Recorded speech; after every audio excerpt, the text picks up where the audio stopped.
This is a bit complicated. I'm a stepmom to 5 wonderful kids. I became their stepmom when the oldest was 9. I adopted all of them but one, and that's Nick, now 39 male. He never wanted me to be his mom, which is fine. When he turned 18, he made it very clear he didn't care about me. I wasn't invited to his wedding, any holidays, and so on, if he was hosting. My last straw was when he told me he would come to the Christmas I was hosting if I left. So we are very low contact. Along with that, he's blown up every sibling relationship. He has 2 girls now and he called me up. This was a surprise, and we started talking. After a while, he complained about not getting help raising his kids. He asked me to watch them on Sunday and step up as a grandparent. I told him the village didn't exist to raise his kids because he burned that village down. He called me a jerk and hung up. My husband is iffy about the situation, but told me it's my call since I would be the one to watch the kids most of the time, since he travels often for work. So am I the idiot for telling my son that the village you wanted doesn't exist since you burned it to the ground? Edit. Husband has a low contact also, but it's due to different reasons.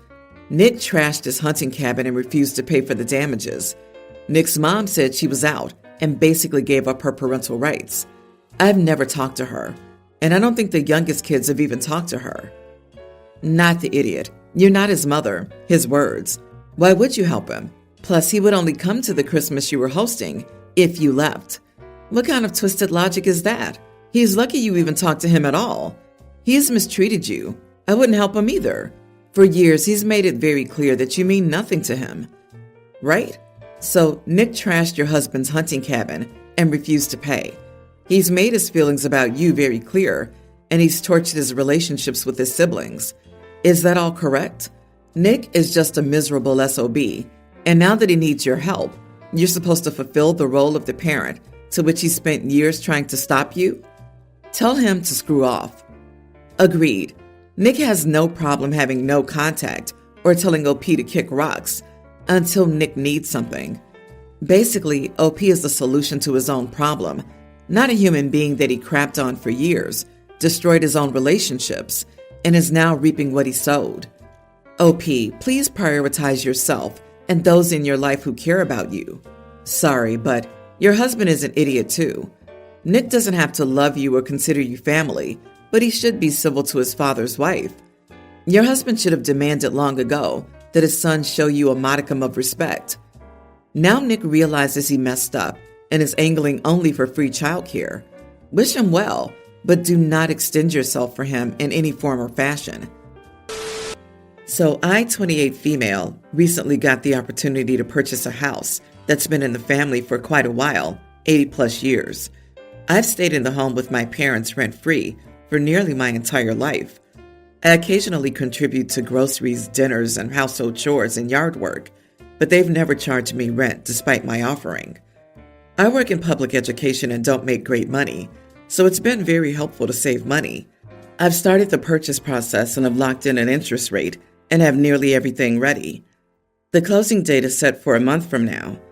I've asked my parents not to say anything to my sister, 26, until I close and start to move, because we don't get along well, and I don't want to deal with the fallout that I believe will come. She's also been living at home, but instead of saving money, she spends quite a bit. 2 new cars within 3 years, large tattoos, vacations, etc. She has a large storage unit filled with stuff she claims she's bought for when she buys a house. I don't care how she spends her money, but she makes significantly more than me and has wiped most of her savings out by living like this. Instead of waiting like I asked, they went ahead and told her. They claimed it was too difficult to keep it a secret and that she knew something was going on. Now she's basically throwing a tantrum, saying that it isn't fair that I get to buy a house and she doesn't, claiming that they never helped her with anything, etc. Every time she sees me, she's angry and starts a fight. I told them this was going to happen, and they claimed that they couldn't have known or didn't think she was going to act like this. I feel like I'm rightfully upset about this, but they say I'm acting like a child and need to just get over it. Am I the idiot? Edit. I'm not getting any kind of monetary discount on the house. I got the first offering because the relative selling it asked me first, and I said yes. I'm only getting the washer and dryer and snowblower they're leaving behind.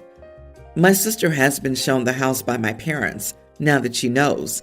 I found this out about an hour ago, and she's commented on how ugly she thinks it is and that she hates it. She claims she wouldn't have wanted it anyway, but is still very angry about it all. Not the idiot, but I bet your sister will try to move in with you, and your parents will back her up. Don't even let her visit overnight, because then she'll refuse to leave. Nobody gets keys. Be sure to change all the locks, since it's a family house, and get cameras. Congratulations. Point out to your sister that you aren't doing anything to stop her from buying a house. She needs to go to her credit union or bank and get pre-qualified for a mortgage. They'll tell her what they're willing to lend her. Then she should start looking. Something tells me they won't lend her much, if at all, if she's that bad with her money. That should shut her up. LOL, the sister will surely find a way to blame OP for not qualifying for a mortgage somehow. Lock everything down. Every time you think, oh, she won't do that. Yes, she will. Yes, she will. Your parents can't be trusted with anything, be it tangible or information. Don't trust them with keys, your realtor's name, the bank you're using, the moving company, nothing. Bratty little McWitchface is now in, oh yeah, mode, and will likely try to get back at you for what she sees as a slight, because it's all about her. I have 2 daughters and a son. When they were younger, my wife and I realized that I spent more time with the boy and she spent more time with the girls. So we made father-daughter dates for me, and she does son-mom dates. They're all adults now, but we still do these dates, but they're just less often. So my 2 daughters and I will have tea house. The youngest picked it, and we catch up. Now my oldest son got married to Sue. She's a nice girl, and I see her at holidays and other events. I got a call from Sue asking about times for tea. I was confused and asked what she was talking about. She explained the daughter-father date, and she's my daughter-in-law. I told her this was just a thing between me and my daughters. She repeated that she was my daughter-in-law. This went on for a few times until I told her that she wasn't my kid and that she's not invited. She hung up, and now I'm getting calls from my oldest, my son, her husband, for being a jerk and not welcoming her into the family. However, my wife laughed when I told her and basically said that daughter-in-law was ridiculous. Am I the idiot for telling my daughter-in-law that she isn't my kid and she isn't invited to a daughter's lunch? Not the idiot. She and your eldest are obviously hard of understanding. This is a simple premise. You have a tea date with your daughters. I'm not sure what either of them are missing in that. She is not your daughter. Does your wife still have mom-son dates? Perhaps she could explain it to your eldest. Agreed. There's a difference between keeping something between you and your daughters and not welcoming her to the family. Those dates were set up so you could spend time with your kids, not her. There's no reason that she should be going. I'm not sure if it's entitlement or what, but I never expected my father-in-law to treat me the same as his actual daughter. You are the idiot. Go ahead and stick to your guns, but don't be surprised when it impacts the relationship with your son, daughter-in-law, and any future grandkids over the long term. I'm the daughter-in-law who's never been treated as an equal. I've been with my husband for 26 years, had 3 kids with him, invited his family over for every holiday and milestone event for years, and welcomed them into our home and our lives to the best of my ability. But I still don't qualify as real family, so I stopped trying. My husband's family doesn't see our kids nearly as often as my own parents do anymore, because I decided I wouldn't make an effort for people who always kept me on the outside looking in. And my husband isn't going to make the effort, so now they're the ones kept at arm's length. If you're cool with that, then you do you.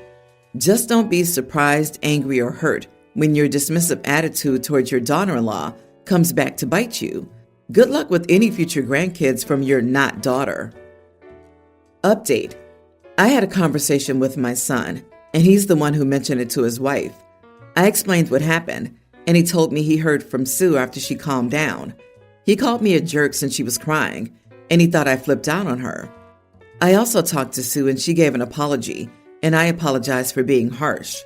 She heard about it from my son and thought it would be a nice way to get closer to my daughters. I explained the tradition and she told me she understood from the first call. She panicked since I told her no, so she kept repeating it. She told me she was quite embarrassed and asked if she was still invited to the family dinner coming up. She is. She wants a closer relationship with my daughters, since she's the only girl in her family. I told her that that's a conversation with them, and trying to force herself into traditions won't help that.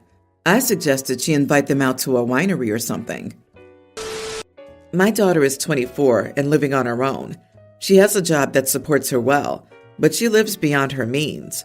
I've told her so many times to cut back, and even offered to help make a budgeting plan. Every time she tells me she knows what she's doing. I got a call from her, and she's $3,000 in credit card debt and was panicking since she didn't have enough to make the minimum payment. She asked me to lend her the money to bail her out. I told her I wanted to see her transactions on her credit card. I was going to help her if she was making essential purchases. She wasn't. It mainly consisted of Amazon shopping, eating out, and clothing stores.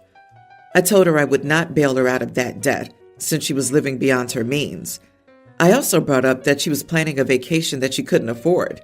Instead, I told her that I would help her make a budget and it would suck for a few months, but we could probably fix her debt. She got angry with me, which started an argument. I won't bail her out, and she thinks I'm a huge jerk. I told her it was her fault for living outside of her means, and a few sandwiches would drastically cut down on what she spent. Am I the idiot for telling my daughter I'm not bailing her out with her credit card debt? You are the idiot. What did you teach your kid about budgeting and money management when she was a kid and a brand new adult? If you send your kids off into the world without thoroughly grounding them in a solid fiscal sense, you can't be surprised when they don't just magically develop it. My mom spends all her money until the last penny, so she can't teach me responsible spending. Somehow I managed to learn to save without an adult teaching me, and I'm sure others can too, if they want to. It's not rocket science, just self-control. OP's not the idiot. Agreed. Apparently your daughter needs to learn the hard way that it is imperative to be more responsible with her money. In the long run, it will be good if she does, although she'll have some big problems before she gets there. She is an adult but is still acting like a teenager. Credit card debt is a major trap for some people, as you pointed out to her. You offered to help her budget, and she apparently thinks you'll still bail her out, but I urge you not to, unless she actually cancels the account and cuts up the card. Sometimes a credit card is as bad as a drug addiction. It might take her a while to get the message and make her believe it, but if that's what it takes, that's what it takes. I see no reason to bail her out, now or later. She messed around and will find out. My son got married young. He went off to college for a semester and by Christmas got married. He dropped that bomb at Christmas. Anyways, she's 21, is staying here with my son for 2 months since their apartment is getting fixed because of a water break. At first it was fine, but we're 17 days into this, and it's awful. She tried to help and she sucked at it. Her help just causes a ton more work for me. For example, she wanted to clean the bathroom. She used an abrasive sponge and now the mirror's messed up. She mopped when I went to work, used boiling water and harsh chemicals, and lifted the stain in some areas of the wood. I didn't even know you could do that. I told her if she wanted to clean so much, just put things away. Well, a few days ago, she cleaned the living room and removed every cross. That seriously made me angry, but I reiterated to keep things in their rooms, unless it's obviously in the wrong place. She told me they didn't match the room, so she put them in the box in the shed. Today I came home and she reorganized the whole kitchen. She moved all the pots and utensils and my table got moved. I told her she needed to put everything back and asked why she thought that was a good idea. She told me she didn't like it, so she fixed it. We got into an argument over it, where I called her a nuisance and told her to stop touching my crap. She ended up crying, and now my son is on my butt. Am I the idiot for telling my daughter-in-law she's a nuisance? Edit. She broke my vacuum, didn't pick up a big object, and it ate a sock. Hubby's trying to fix that. She left an iron on a shirt, and it almost caught fire, then just left it there. She drowned my garden. The cactus stood no chance, and my bonsai tree is now messed up. I really hope that it doesn't die. That took forever to grow. You know how it happens in movies. The laundry machine overflows with bubbles. She did that. She put dish soap in it. I think that's it for the past 2 weeks. Wait. So she took the crosses down off the wall, boxed them up, and decided to put them in a shed? My friend, no. Just no. Your son met a girl, this witch, at college? Are you sure this is not deliberate? Is she using your reactions for some psychology study? Despite my having my opinions about religion, if I'm in someone else's space, it's someone else's space. Like, for real. I'm so frustrated on your behalf. I hope the repair goes swiftly on their apartment. Then when your son and daughter-in-law move back, you should go over there and mess with their decorations and kitchen layout. OP, you're not the idiot. Calling her a nuisance is kindness. What the heck? You don't go into someone else's house and move stuff around because you don't like the way it is. Boundaries, people, boundaries. When I read stories like this, I'm still like, who the heck raised these people? Honestly, just kick them both out. I know that's your boy, but honestly, she is staying in your home for 2 months, temporarily. There's no need for her to reorganize anything to her liking or to fix it. But more importantly, she should have asked you if it was okay to do this. You're doing both of them a favor by harboring them during an emergency. That doesn't give either of them the right to try and change how you live just because they don't like it. If they don't like it so much, find alternative accommodation. I would insist she pay for the damage she's caused, mirror and floor, and the vacuum, and the bonsai, and the cactus, and. Oof. OP has far more patience than I could ever possess. Update. I talked to my son and they'll be paying for all the damage. I talked to her and told her to explain. She had one chance and asked why I shouldn't kick her out. Well, according to son and her, she's off her medication. My new condition for her staying is she gets back on it, and if she believes it's not the right fit, go to the doctor. She left after screaming a bit, but I don't think she's coming back. My son is unsure if she'll be back.